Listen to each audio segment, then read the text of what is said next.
I got to listen to Chapel Rowan songs in Freakier Friday and then come straight into this and watch what would happen if Chapel Rowan was a scary 100-year-old demon lady.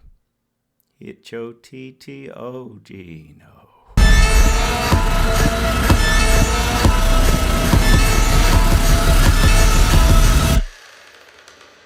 This is where the story really starts. Thanos snapped his fingers and made half the children in his town disappear. That's right, Josh Brolin is playing angry, generic dad number one, who's so frightening and uncomfortable to talk to that even the other parents who have lost a kid to this mysterious thing that's happened don't want to speak to him. They just want to stay away from him, yeah. And Julia Garner's also here as primary school teacher who's kind of not generic, but she's such a specific archetype that I feel like every single person in the audience was going, yeah, I remember my teacher who was exactly like this. And she drinks as much as I now imagine all of my primary school teachers must have been doing to get by. Weapons is about a small town where an entire class of children up and vanish, all of them running out of their houses at 2:17 a.m. one night and never coming back. The police don't know what to do, the school doesn't know what to do, the parents mostly just decide to go on a witch hunt against Julia Garner, thinking that because she's the teacher of the class, she must have done something.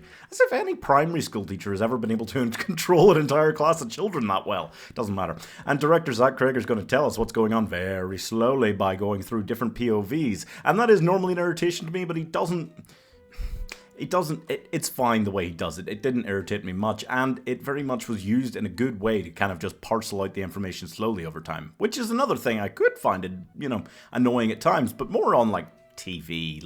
I'm done with the crime mystery kind of TV genre. I'm just fed up with it. I mean, I first saw the trailer for this months ago, as I'm sure many people did, and to me, I was really worried right off the bat that it was going to be very much another, Oz Perkins type horror film, because look at Longlegs and The Monkey.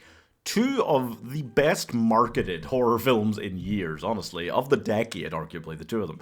And yet they are both quite disappointing when you actually go and watch them. And I looked at this idea and I thought, this is such an intriguing concept.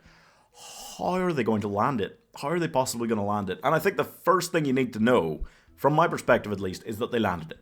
No questions about that. No worries about that. I think what they did was very much go for almost a simpler kind of third act than you might have expected them to, in favor of just it being, not even plausible so much as just an actual cohesive story. Zach Cregger is just another modern horror director who has marked the genre with his very distinct sort of stamp. Barbarian was really good, and I feel like this shares a few things in common with it. The kind of different POVs, the kind of story that you're like, this is insane, where's this going to go? And it doesn't try, in either case, he doesn't try to make it something you couldn't possibly have guessed. He tries to make it something that, yeah, you might have guessed this, but it's still a very fascinating story and it unravels in a very interesting way.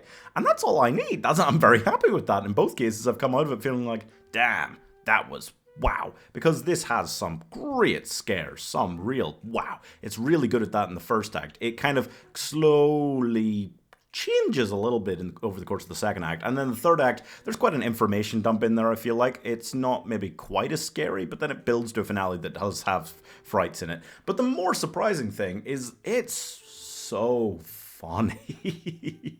I mean, not only having the children doing an Assassin's Creed run as they go out of the houses. That was pretty funny. But also creepy. It managed to be all at once in the same scene. But there's scenes there is a scene near the end that had the entire cinema just uproariously laughing. Josh Brolin and Julia Garner are so good in this, once they team up especially, but kind of the whole way through, it does feel very much like a Stephen King story. It's got it must have a lot of Salem's Lot inspiration in it, except not with vampires. But the whole idea of this small town, this crazy thing starts to happen, and this small group of people it kind of focuses in on, and they try to come together and deal with it. Yeah. Very much Stephen King vibes. And I loved that about it. And one thing that really shocked me is that this feels rewatchable. I feel like I'll want to watch this again for sure.